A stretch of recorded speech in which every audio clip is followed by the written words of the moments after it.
미소 간의 첨예한 냉전이 진행 중이던 1960년대 중반, 구스련은 미그-25라는 환상적 성능의 전투기를 개발, 서방 측을 긴장시켰던 일이 있었습니다.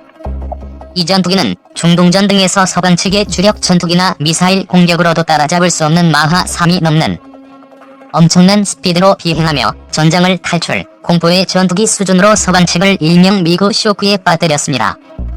이러한 시대적 배경을 바탕으로 클린트 이스트우드 주연의 영화 파이어폭스가 만들어지기도 했지요. 미그-25는 1961년 구스련의 미 고향 구레비치 설계국에 의해 정식으로 설계가 시작되었으며 1967년 도모데도보 에어쇼에서 편대 비행하는 모습을 선보이며 처음으로 전 세계에 공개되었습니다.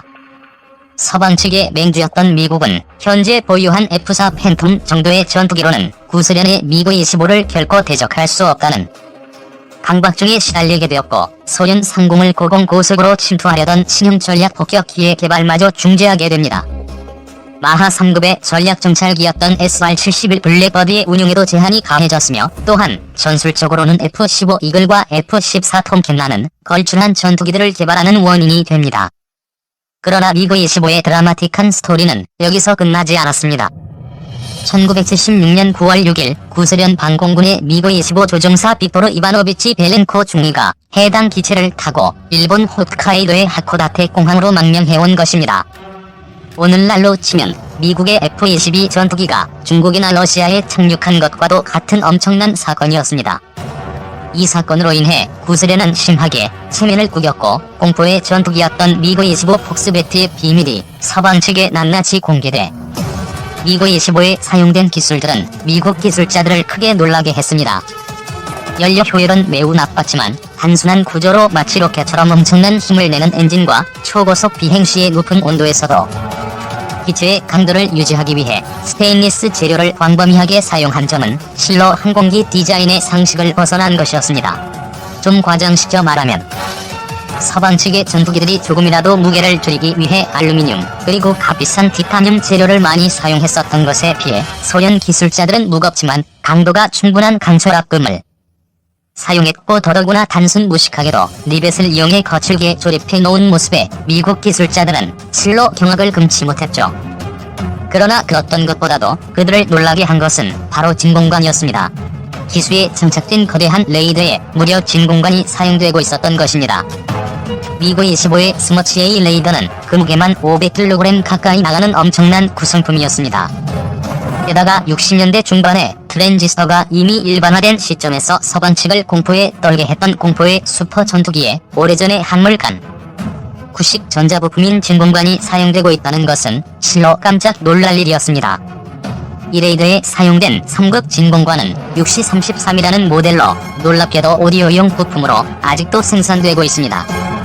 미그-25의 진공관이 사용된 이유는 핵전쟁의 가능성이 많았던 당시 상황에서 핵폭발 시의 EMP 충격을 견디기에 진공관 쪽이 훨씬 나았다는 설, 소련 기술자들이 진공관 사용에 더 익숙했다는 설 등 여러가지가 있지만, 항공기에 사용하기엔 무게나 전력 효율, 충격 강도 등에서 작은 플라스틱 부품인 트랜지스터가 무거운 유리 외피의 진공관보다 기술적으로 훨씬 앞서 있다는 사실은 자명하죠. 그럼에도 불구하고 미그-25의 레이더 성능은 뛰어났습니다. 탐지거리와 범위는 좁았지만 소련으로 침투해오는 폭격기가 방사하는 방해전파 정도는 가볍게 둬버릴 수 있을 정도로 출력만큼은 상상을 초월하게 강력했습니다. 강력한 레이더 출력이 지상 요원들에게 해를 입힐 수 있었기 때문에 미그-25의 운용 매뉴얼에도 지상에서의 레이더 작동은 금지되어 있었다고 합니다. 시대에 뒤떨어진 구식 기술들이 많이 사용되었고, 여러가지 면에서 한계는 존재했지만 미그-25를 조사한 기술자들은 항공기에 적용된 기술이 무척이나 균형이 잘 잡혀있어서 비행기의 설계, 목표대로 빠르게 고공으로 날아올라 침입해오는 적국의 초음속 전략 폭격기를 유격하는 임무라면 당시의 어떤 비행기보다도 뛰어난 항공기라는 점에서는 동의할 수밖에 없었습니다. 심지어 서방 측 기술자들은 구식 기술도 최첨단 항공기 제작 기술로 멋지게 재활용한 소련 기술자들의 기술력에 감탄, 과연 자신들이라면 동일한 기술로 과연 이 정도의 항공기를 만들어낼 수 있었을까 하는 생각까지 했답니다. 철저한 조사 결과 미국 등 서방 측은 미그-25 전투기는 그간 생각해왔던 공포의 전투기 수준의 항공기는 아니며 비행기에 사용된 기술도 의외로 조잡하거나 구식이고 비효율적인 부분도 많다는 사실을 알게 되었습니다. 이제 서방 측은 더 이상 이 비행기를 무서워하지 않게 되었고 실제로 여러 대를 격추하기까지 했습니다. 그러나 미그-25는 매우 좁은 용도를 위한 단일 목적 대형 전투기로 개발되었음에도 정차량을 비롯한 여러 종류의 개량형이 제작되었고 많은 수가 생산되어 구소련 공군 이외에 시리아와 이라크 등 다양한 나라의 공군에 배치되어 운용되었습니다. 실제로 90년대 초 걸프전에서 이라크 공군의 미그-25는 타국 적군 소속의 미 해군 FA-18 전투기를 격추하는 전과를 올리기까지 했습니다. 미그-25는 항공기가 가진 드라마틱한 스토리만큼이나 높이 평가받았던 비행기로 현재 러시아 방공군의 주력이자 수준급의 장거리 유격 전투기인 미그-31 폭스하운드 전투기는 미그-25의 설계를 바탕으로 제작된 것입니다. 확실히 미그-25는 구소련의 방공요격 전투기 역사에서 한 시대를 풍미했던 고성능 기종이었습니다. 고급 전자기술이라 하면 누구나 최근에 개발된 최신 혹은 최첨단 기술들의 조합을 떠올립니다.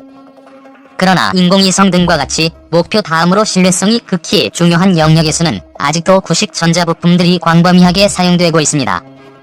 그 용도에는 입증된 성능과 함께 오랜 기간 다져진 신뢰성과 그를 구현하는 노하우가 더욱 중요하기 때문입니다. 또한 과거의 기술이라고 해서 반드시 몹쓸 물건과 같은 대우를 받아야 할 이유 역시 전혀 없습니다. 물질과 과학의 원리가 달라지는 것도 아니고요. 목표가 분명하다면 의외로 옛 기술도 적절한 경우가 많지요. 구식 기술들을 조합했음에도 충분히 세계를 떨게 만들었던 슈퍼 전투기 미그-25 전투기의 사례가 그런 점을 너무나 잘 증명해주고 있습니다. 아무리 옛 기술이라도 최신의 재료 기술 등 제반 조건을 개선하면 그 한계를 계속 높여갈 수 있기 때문입니다. 미국의 유명한 모터스포츠 대회인 나스카 자동차 경주를 아시나요?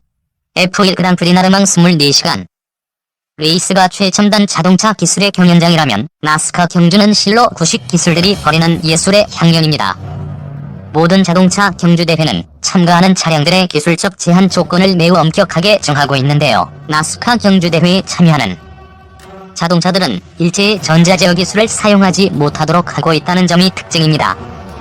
전자제어 직분사 엔진과 ABS, TCS 등 컴퓨터로 자동차의 운동성을 제어하는 전자 시스템이 일반화된 21세기이지만 나스카 레이싱에 참가하는 차량은 이러한 기술들을 일절 사용할 수 없으며 오래된 자동차 기술들로 한계까지 승부해야 합니다. 그러나 나스카 레이싱에 참가하는 경주차들의 성능은 날이 갈수록 높아지고 있으며 전자제어가 사용되는 차량들과 비교해서 모든 면에서 무조건 뒤떨어진다고도 말할 수도 없습니다. 목적에 부합하기만 한다면 어떤 기술이 사용되느냐는 사실 부차적인 문제일 것입니다. 미그-25 전투기를 설계한 구소련의 기술자들은 시대에 뒤떨어진 전자기술만으로도 전 세계에 미그 쇼크를 주었던 전투기를 만들어냈습니다. 이런 사례는 훌륭한 전자제품을 디자인하기 위해서 필요한 기술과 부품을 선택할 때 어떠한 생각에 제한도 가질 필요가 없다는 생각을 하게 만듭니다. 뭐로 가도 서울만 가면 된다는 속담이 있죠. 뭐로 가도란 대충 만든다는 뜻이 아닙니다. 상상력에 제한 없이 최선을 다해 만들어지고 목적에 잘 부합하는 제품이야말로 고급 전자제품일